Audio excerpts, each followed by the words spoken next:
Welcome to Ladies of the Kitchen. This is the first ever Ladies of the Kitchen chat.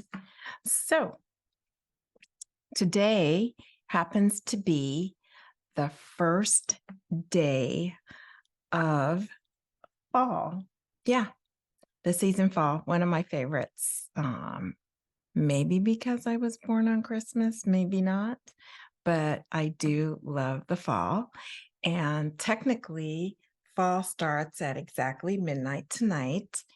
And what I wanted to talk about, which I thought would be appropriate, is Mabon. What the heck is Mabon?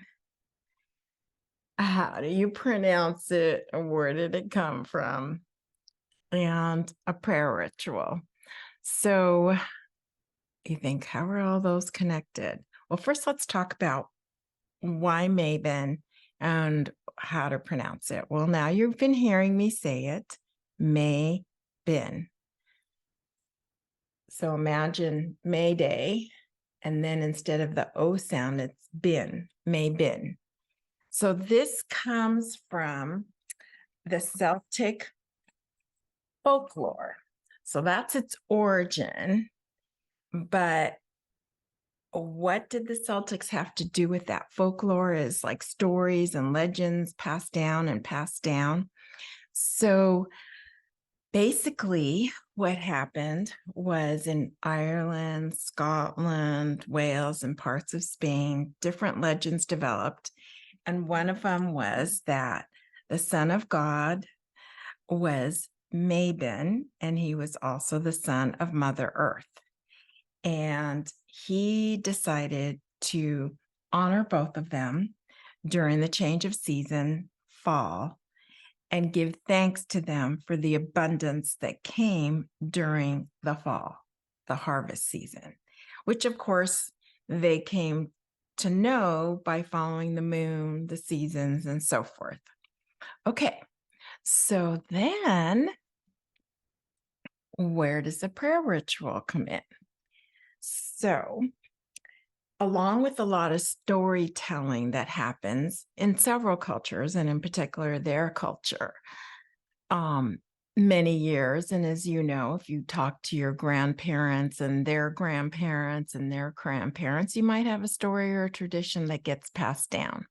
So there's a great deal of loss that has happened, I think, with social media and manufacturing and changes in just how fast we do things in the world. And that is the storytelling and the time of conversation at the table. And they did not lose that. They would do a prayer ritual. So this is the prayer ritual of Mabon. It's actually a prayer. And it was done by an English gentleman in 1800. So it's relatively old. And it says, "Come together, thankful people, come. Raise a song of harvest home. All is safely gathered in now that the winter storms begin. God our Maker does provide for all our wants to be supplied. Come to God's kitchen temple, come. Raise the song of harvest home." So anyway, that is our song and our prayer.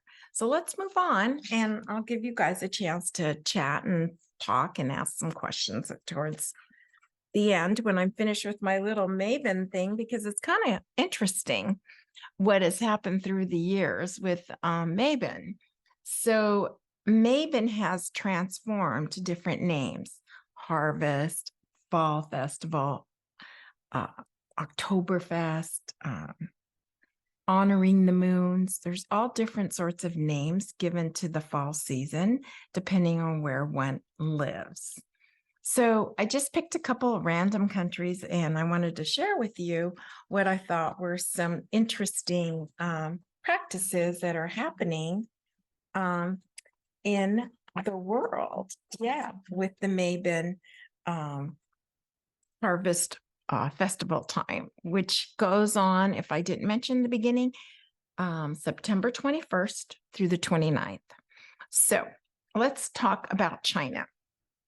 China, the people there during this time frame, and usually for each country, it's a couple of days that they celebrate, maybe a month, but it's usually not the whole season. They may have pockets of little festivals or certain little days that are important to them in their particular country. But overall, the main thing that happens in China is baking cakes, special little cakes. In Nigeria, what happens is that they dance. Yes, I love to dance. They have a whole ritual that lasts a good couple of hours. And of course, food is part of it for the celebration of this Mabon time. Native Indians, what do? So that's something that we're privileged to be able to see, depending on where you live. There's a lot of areas throughout the United States where different Indian tribes are celebrating by the corn dance, because corn was extremely important as part of their staple diet. Then we have England. England celebrates with a St. Michael's feast, and it's a meal cooked with goose. And I just can't believe how interesting that is. I'm going to research as to why they picked the goose. So I'll get back to you on that. And then here in America, of course, we have several things, the pumpkin patch, Oktoberfest, harvest festivals, the moon celebrations for people that are into astrology and crystals. So we do quite a few wonderful things here in the United States. Then we go on to the part where you're going to love and you'll be able to share with me and chat a little bit as we move on here. And that is, how is the best way to serve? How do we as individuals, regardless of where we are, universally, there are 3 basic components. And again, I love the number 3. Well, let's talk about the word serve itself. The word serve itself came from the Latin and the Italian, believe it, which basically, if you trace back Italian, it's, I can never pronounce it, or Etruscan time, way back when. And the word back then meant to love and protect another or one who cares. So I thought that was interesting. So there is the component of basically compassion and love in serving. So when you say I'm being of service, if there's no real component in it, if it's more for validation and look at me, what I'm doing, then maybe it's not exactly what we thought. So what are the 3 main areas that we as individuals, as humans walking the planet, regardless of where you live, serve?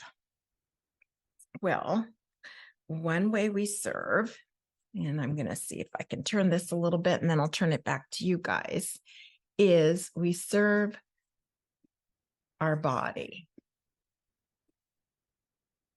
Another way we serve is we serve our mind. And another way that we serve is our soul. We all are humans. We have a body that we operate in. We have a mind that kind of can go drive us crazy sometimes. And we all have a soul, an innate inner beating of like, I got to do this or that scares me, soul. So from there, let's find out how you can truly serve one another and honor Mabon time and the festival. Basically, when we look at the body, the best way to do that is to fuel it with the best food. So we're going to put over here Yule, which is equals good food, hopefully. Then we have the mind. Okay. And that is best known as wanting to serve others, because our mind tells us, well, isn't that altruistic? Isn't that the way it should be? And then the soul, which is our heart, our passion, our love, our innate spiritual being that we are, that makes us so unique. All right. And that means in order to do this or do this, we need to love ourselves. Love us, love yourself. So I'm going to end this and then we'll have some questions. What's the best way that people can do the body during this time and nourish it with good stuff? The number one in the United States is pumpkin, and it's good for you. What about the mind and serving others? One of the best way you can do that, and it's so simple, is by just simply decorating your home with something like what I had here, just a little olive branch. Yeah. Or you can get this at the store. It's 99 cents. And you can put in your wonderful little bit of sage, which is used a lot during this time, thyme and rosemary, because we do a lot of poultry here in the United States. So that's how you can do as far as the body. Then we move on to the mind. And the mind is primarily others. And that's how you can do it, by fueling with this. I got the two confused. We already talked about good food, pumpkin. This would be decorating your home, the mind. And lastly, the soul.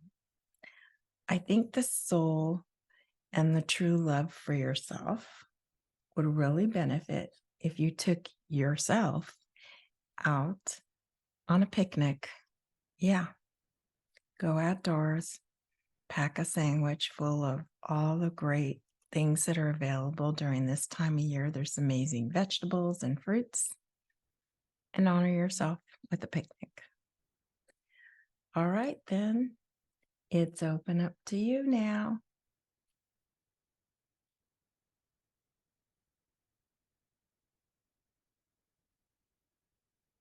We don't see any questions or hear any questions. So maybe I just touched your heart enough, and this was all you needed, was to know about Mabon. So until next time, which is the third Thursday of the month, I will be on. And if you can send me an idea or a suggestion, I'm taking the top 10 and sending the first top 10 who register and send ideas a whisk, a Ladies of the Kitchen whisk, and a little free surprise to go with it. So until next month, third Thursday, but you can still see me on YouTube and on my Facebook. This is Maria from Ladies of the Kitchen. Have a Mabon end of the year.